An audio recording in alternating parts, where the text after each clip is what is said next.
मोदी सरकार का ना प्रजातांत्रिक परंपराओं में विश्वास है, ना भारत के संविधान में।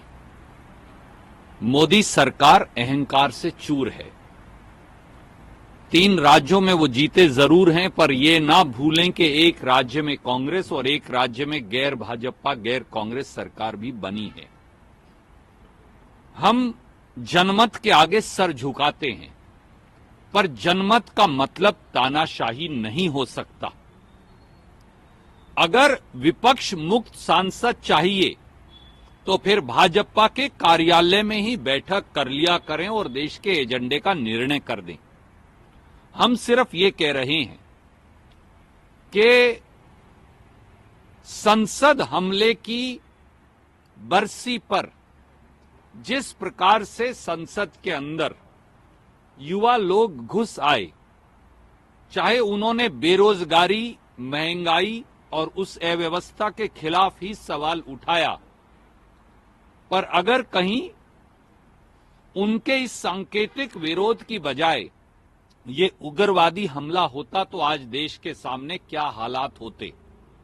सरकार संसद की सुरक्षा नहीं कर सकती। मोदी सरकार अगर संसद की सुरक्षा में विफल है तो देश की सुरक्षा कैसे करेगी। और हम केवल सरकार से संसद की सुरक्षा में हुई भारी चूक को लेकर सवाल उठा रहे हैं। और जैसा राहुल जी ने कहा, बेरोजगारी अब एक ऐसा नासूर है कि वो देश के युवाओं को ऐसे एक्सट्रीम स्टेप्स उठाने पर मजबूर कर रही है। तो उस बेरोजगारी और महंगाई पर भी जवाब दें और संसद की सुरक्षा में हुई चूक पर भी जवाब दें। परंतु पूरी संसद से, राज्यसभा और लोकसभा से विपक्ष की हर पार्टी के सांसद को पूरे सत्र के लिए बाहर निकाल देना, मैं देशवासियों से पूछता हूं, क्या ये उचित है? क्या ये संविधान के अनुरूप है? क्या ये प्रजातंत्र की परंपरा है? क्या ये संसद की परंपरा है? और अगर संसद में विधायिकाओं में विपक्ष रहेगा ही नहीं तो डेमोक्रेसी भी नहीं रहेगी और बहुत जल्दी एक तानाशाह का शासन हो जाएगा। इसलिए इस तानाशाही के खिलाफ वो सारे सांसद आवाज उठा रहे थे और हम हमारी आवाज संसद के गलियारों से लेकर और इस देश की सड़कों तक उठाते रहेंगे। चाहे वो आवाज एक ही रह जाए, पर वो 140 करोड़ देशवासियों के की दुख और तकलीफ को सदैव उठाएगी।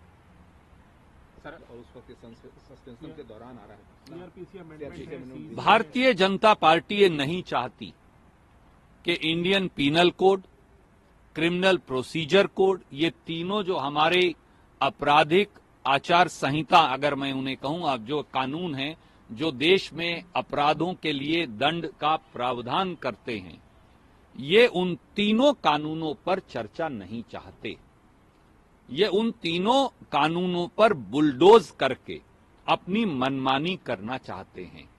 ये नहीं चाहते कि देश के लोग ये जान पाएं कि ये प्रावधान क्या हैं, इन कानूनों में खामियां क्या हैं। आफ्टर ऑल, इन कानूनों से इस देश के लोगों की जिंदगी संचालित होगी, इस देश में अपराधियों को सजा मिलेगी, इस देश में अपराध की व्याख्या होगी, इस देश में दंड का प्रावधान होगा। और अगर सांसदों को ही इसमें चर्चा की इजाजत नहीं देंगे तो इस देश में प्रजातांत्रिक परंपरा हो, संविधान हो या कानून हो, उसका शासन कैसे बचेगा? ये सवाल आज हर देशवासी को भाजपा के हर साथी से पूछना चाहिए। सर, जो इतनी बड़ी संख्या में ये निलंबन हुआ है, इसमें जरूर ये सवाल उठता है कि प्रजातंत्र में ये अभूतपूर्व है और शायद उसके लिए खतरा भी है। तो एक जिम्मेदार विपक्ष के तौर पर क्या जो आगे अब बैठक होगी उसमें इस पर चर्चा होगी? क्या ये एक एजेंडा रहेगा? कल एक बात जान लीजिए, और मैं आपके टेलीविजन चैनल्स के माध्यम से इस देश के 140 करोड़ लोगों को विनम्रता से कहना चाहूंगा, देश के इतिहास में जो 75 साल में नहीं हुआ वो अब हुआ। 92 सांसदों को लोकसभा और राज्यसभा से निलंबित कर दिया गया। ये हमारे अधिकारों पर हमला नहीं, हम तो लोगों की नुमाइंदगी करते हैं।